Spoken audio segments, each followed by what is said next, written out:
في هذه الملاحظة الآن سؤال يقول: ما الفرق بين القلقلة الصغرى والقلقلة الكبرى؟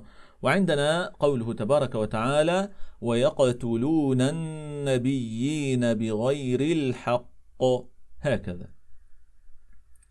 بداية إخواني، أحرف القلقلة معروفة، هي 5: قطب جد، القاف والطاء والباء والجيم والدال.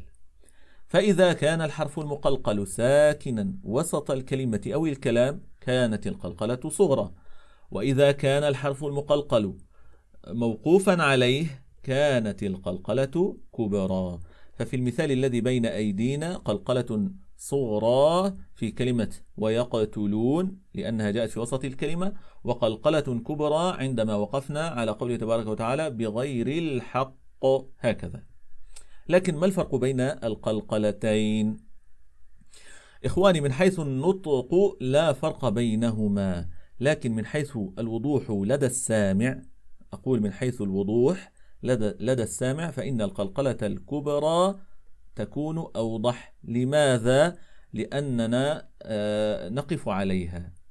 وقد قال الإمام ابن الجزري رحمه الله قال: وبينا مقلقلا إن سكنا وإن يكن في الوقف كان أبينا.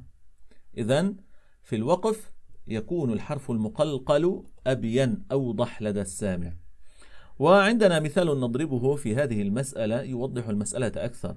فمثلا عندما يكون الإنسان مثلا يريد أن يقطع الشارع، فتمر من أمامه سيارة مسرعة، فربما انتبه إلى بعض التفاصيل في هذه السيارة، فيعرف لونها مثلا، يعرف مثلا عدد الركاب فيها، أشياء سريعة يمكن أن يلتقطها أثناء مرور هذه السيارة بشكل مسرع.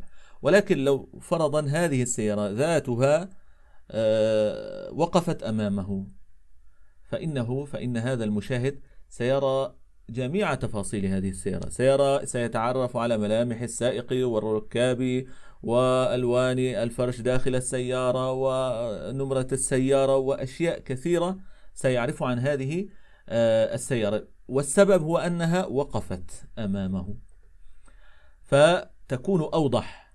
هي ذات السيارة كانت مسرعة فوقفت، فعندما كانت مسرعة لم تكن فيها التفاصيل واضحة، لكن عندما وقفت صارت كل تفاصيلها واضحة. وكذلك القلقلة الكبرى، عندما نقف تكون القلقلة أوضح، ولكن هي ذاتها في الوصل وفي الوقف، ولكن في الوقف أوضح. إذن وبينا مقلقلا إن سكنا وإن يكن في الوقف كان أبينا. إذن ما الفرق بين القلقلتين؟